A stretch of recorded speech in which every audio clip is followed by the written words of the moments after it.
Tonton video ini sampai selesai agar Anda tidak gagal paham.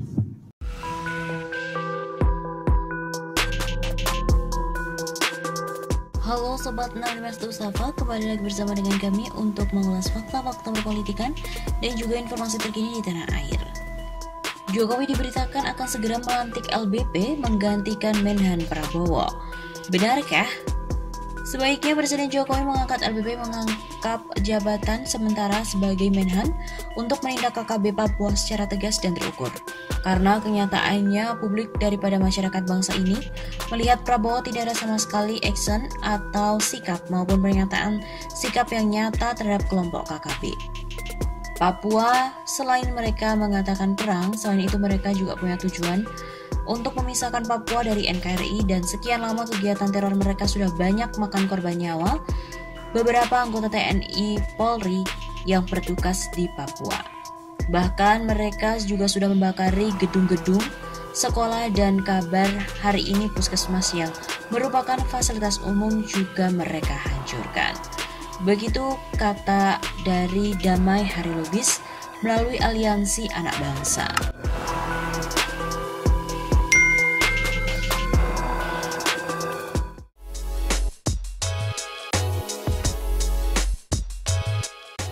Muncul deklarasi Luhut Presiden 2024, Jokowi masih berkuasa kok udah kampanye duluan.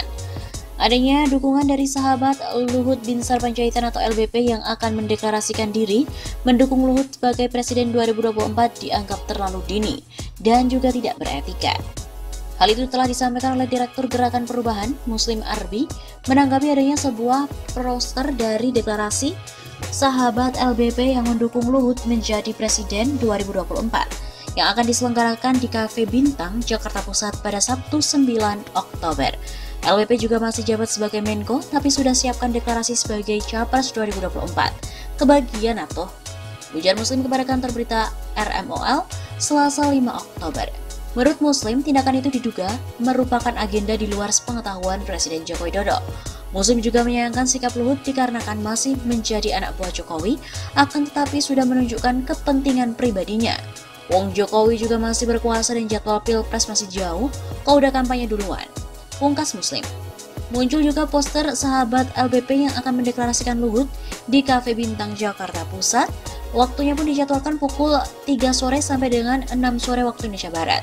Judul deklarasinya dengan tema Deklarasi LBP for Presiden RI 2024. Dicantumkan juga dalam poster yang memasang foto Luhut dengan ber-PC itu sebuah nomor handphone yang diterangkan sebagai kontak person media.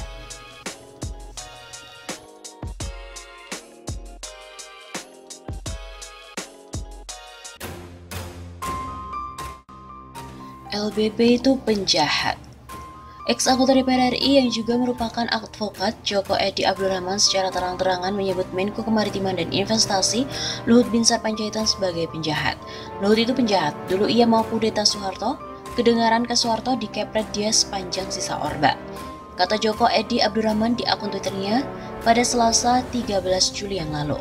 Pernyataan Joko Edi ini menanggapi klaim yang disampaikan Luhut, mengatakan bahwa kondisi penanganan COVID-19 sangat-sangat terkendali.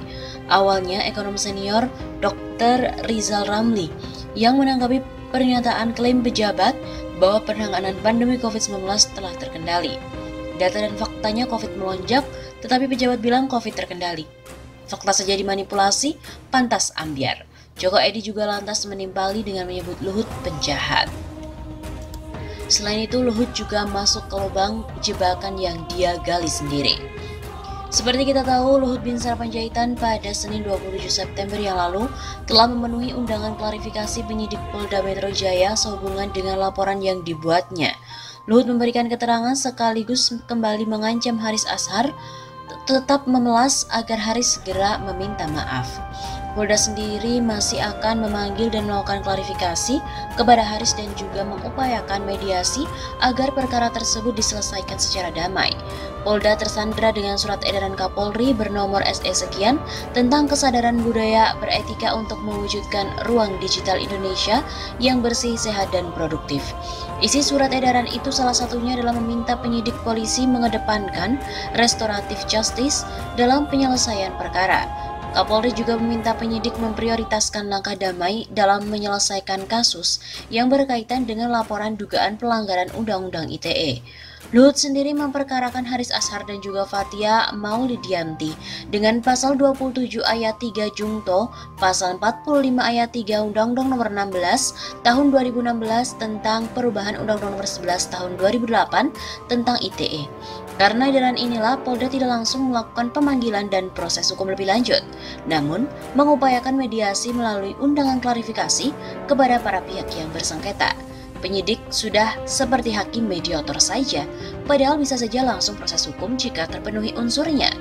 Masalahnya laporan Luhut Panjaitan ini lebih didasari oleh perasaan baper sang menteri. Semestinya sebagai pejabat publik, Luhut dapat bertindak arif, bijak dan tetap santuy. Luhut dapat mencontoh atasannya Jokowi, di mana begitu banyak kritik yang dialamatkan ke Jokowi namun tidak ada satupun laporan polisi yang dibuat oleh Jokowi.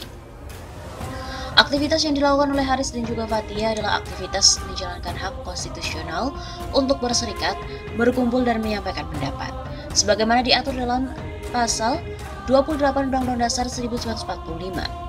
Kalaupun Luhut hendak komplain terhadap adanya disinformasi, maka Luhut dapat menyampaikan klarifikasi langsung di kanal YouTube Haris Azhar. Karena itu, ngototnya Luhut membawa perkara ini ke ranah kepolisian sama saja menggali lubang dan mengubur dirinya sendiri. Disebabkan pertama, dukungan publik terhadap Haris dan Fathia akan semakin membesar, sementara Luhut akan semakin dikokohkan sebagai pejabat yang sombong dan arogan, anti kritik dan pamer kekuasaan. Kedua, kasus ini jika tidak lanjut akan menjadi aib terbesar dalam kehidupan Luhut. Sementara jika dipaksa dilanjutkan akan menyulitkan Polda Metro Jaya karena dipaksa melawan edaran Kapolri. Proses hukum terhadap Haris dan Fathia akan dipahami publik sebagai kriminalisasi dan bukan penegakan hukum. Ketiga, pemaksaan kasus juga akan merembet pada kredibilitas Jokowi. Kasus ini akan ditafsirkan publik sebagai kriminalisasi pada para aktivis di era Jokowi, karena Jokowi presiden dan atasan langsung Luhut Panjaitan. Keempat, kriminalisasi terhadap Haris dan Fathia akan menumbuhkan persatuan dan perlawanan publik, mirip kasus yang menimpa Rocky Gerung. Kelima, Haris dan Fathia hanya kena delik pencemaran berdasarkan pasal 27 ayat 3 Undang-Undang ITE. Pasal ini hanya 4 tahun ancamannya sehingga tidak dapat digunakan dasar untuk menahan. Sementara pasal 14 ayat 1 Undang-Undang Nomor 1 Tahun 1946 tentang mengedarkan kabar bohong terlalu sumir dan akan berpotensi pada adu data dengan Luhut. Tentu bagi Luhut adu data sama saja menelanjangi diri sendiri. Keenam, proses pengadilan justru akan menjadi ajang konsolidasi umum para aktivis, bukan hanya untuk melawan Luhut tapi juga bisa berdampak ke Jokowi. Karena itu memaksakan perkara ini ke meja hijau sama saja Luhut ini menggali lubang untuk mengubur dirinya sendiri. Bahkan, salah strategi justru akan ikut menarik Jokowi ikut terkubur bersama dengan Luhut Binsar Panjaitan.